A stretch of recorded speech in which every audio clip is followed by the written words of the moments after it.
Good morning and welcome to the Return Homestead. My name is Mike and my wife Marty and I homestead 50 acres in southeastern Kentucky. Today we're back in our 2001 Fleetwood. We're doing a complete remodel on the home. We've made some great progress, but we're in a little bit of a holding pattern waiting on resources to be able to put in the flooring. While we're waiting, there's still plenty of little projects to take a look at and to make sure we get done. And today we're going to undertake a project to cover up portions of this wall and put in a coat rack.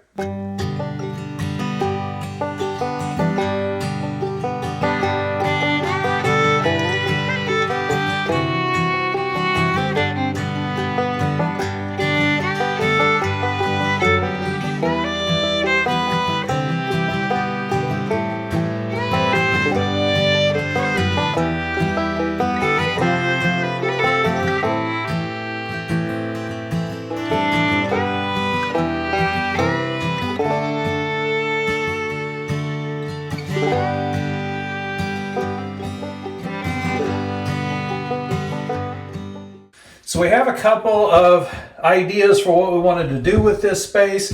And in the end, Marty has decided she wants to have beadboard on this wall.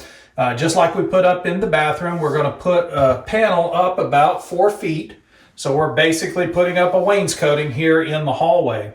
Now, one of the problems that we encountered is we wanted to run the wainscoting all the way over to as far to the door as we could. We're going to be putting in a wider trim here, and that left us with a mark that's just outside of the current trim. But when we ran the stud finder, it gave us no good information about what was inside the wall. So we pulled this switch out of the wall so we could see what's inside. And looking inside here, I can see that the stud begins right where this mark is, which means we'd have no place to secure this edge of the beadboard to if we used this as our mark. Now, it's not that big a deal. This area is really, we're covering it for a couple of reasons. The first is this seam right here.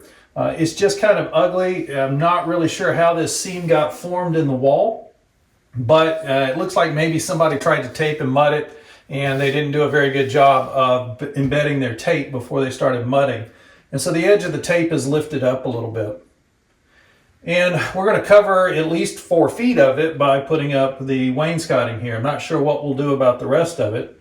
The real reason we're putting that up here is that Marty wants an attractive area going down the hallway that we can use to hang coats and sweaters and other things as we come in the door. So we're going to put up the beadboard. We'll put trim on the top and down the side, and then we'll put some coat hooks on that trim, and that'll give us a place to hang stuff. But we need to be able to dead end this edge of the beadboard somewhere that we have a stud that we can nail off to. And the nearest spot we have is right here.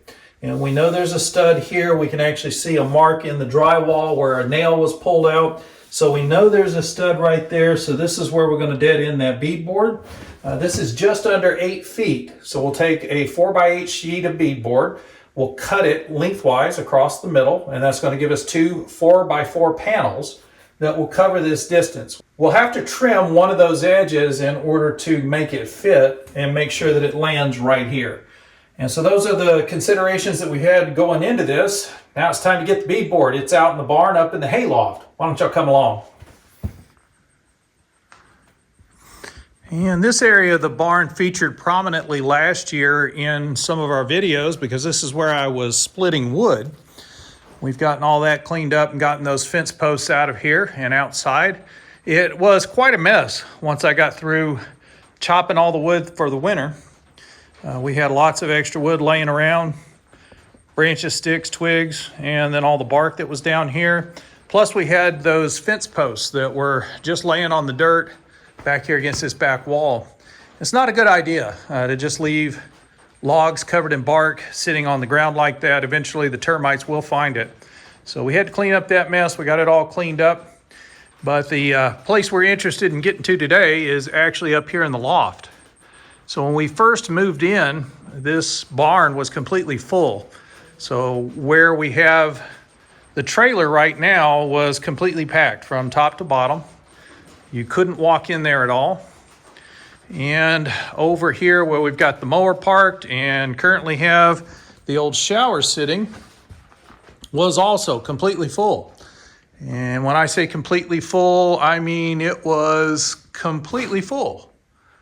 We had things that were stacked all the way up to the top of the loft here in the corner.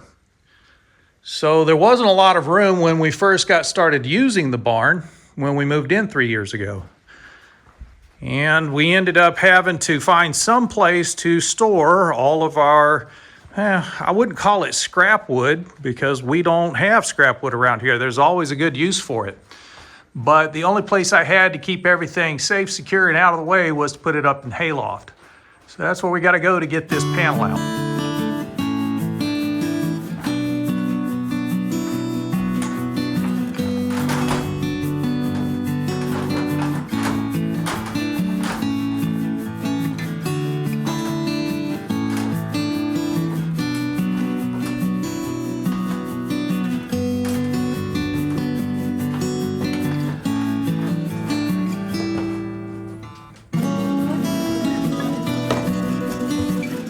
Yeah, we don't have any lights up here, but this is a relatively convenient spot to toss wood that we know we want to hang on to, but we don't have any other place to keep it down below. And it's easy enough to just toss it up here into a big pile, and then I just sort it out, stored over here in the corner.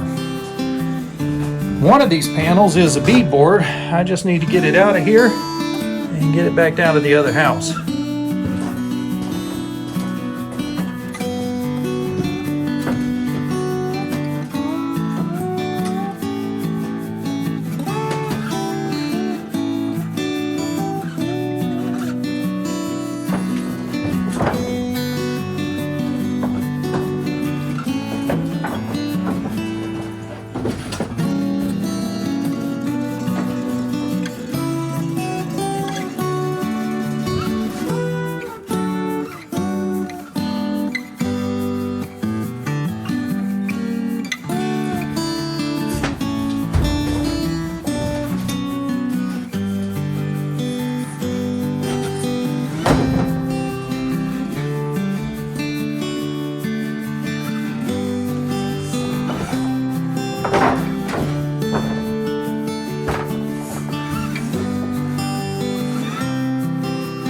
It's in good shape. Nothing's gone wrong with it. That's why we put it up here. And it looks like it's good to go. All we got to do is get it down, get it cut, get it up on the wall.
And a panel like this one is best cut with a track saw.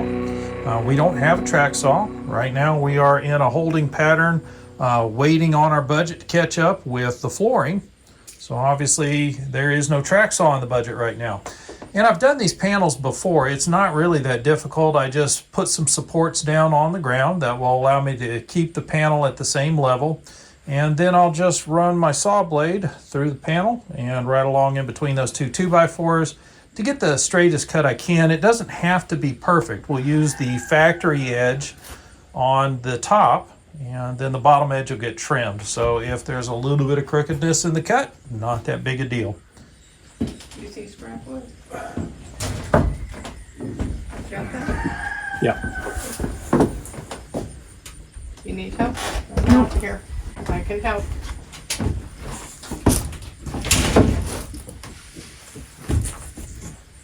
Luckily, the panel's big, but it's not heavy. Oh, good. You're cutting it upside down, right? Yes. Yeah. You lay that down. Mm-hmm. Let it slide. You got it? Mm-hmm. I'm Got letting it. go.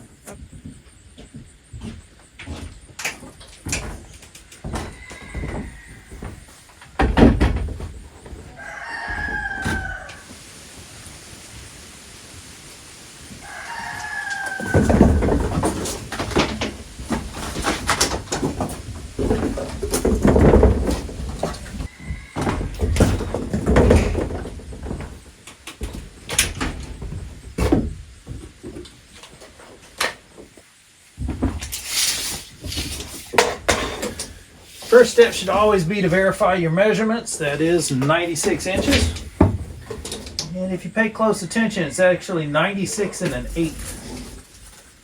It's just past 96 inches. But that's going to put us right at 4 feet.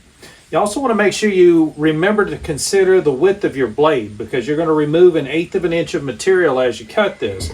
And I want both panels to be relatively the same size, so I want to make sure I split that 1/8.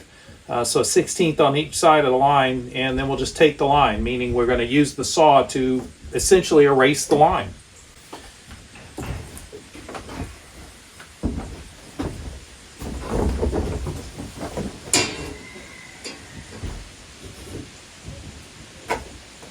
Mark our midpoint.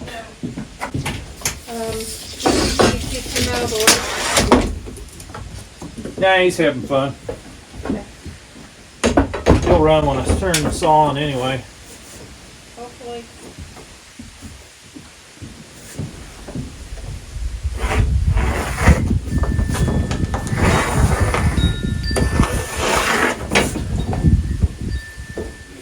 Now all I got to do is position the line over the gap between these two 2x4s. And we'll just make as straight a cut as we can. Also a good idea to change the depth on your saw. The circular saw can have this bottom plate altered to change the depth that the blade will cut at. And the shallower the blade is, the easier it is to make corrections. So if you find yourself way off line, you can easily guide the saw back to where you need it to be.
I don't know if you can see that on camera. It's a very jagged cut. It's not straight.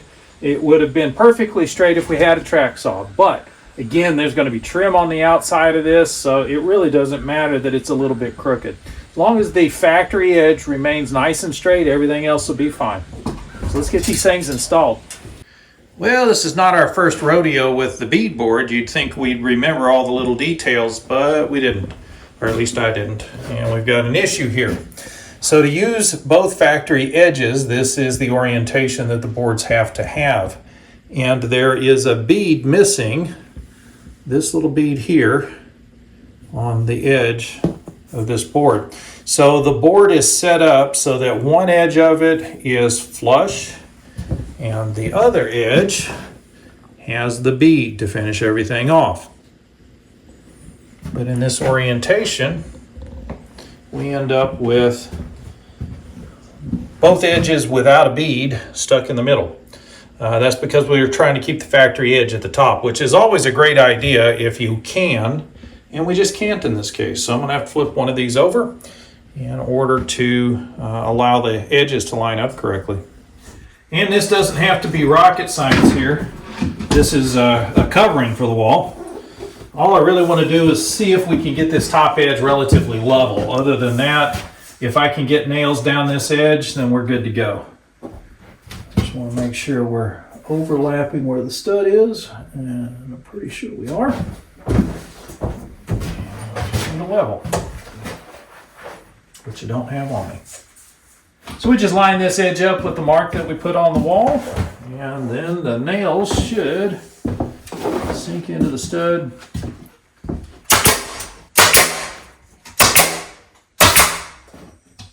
Excellent. And just like that, we've got the wainscoting up on the wall. We still got to put the trim around it. Put the top one first. So. Yep.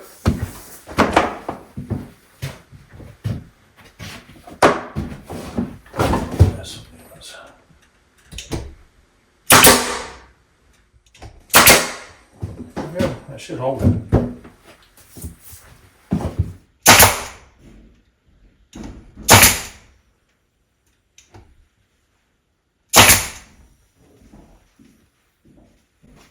And that's one of the reasons for using MDF.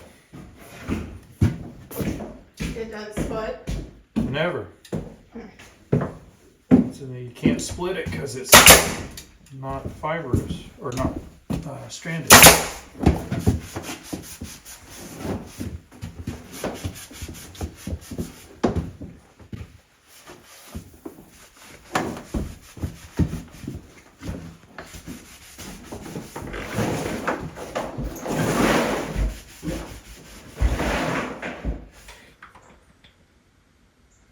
Level. And just like that, we have a finished wainscoting.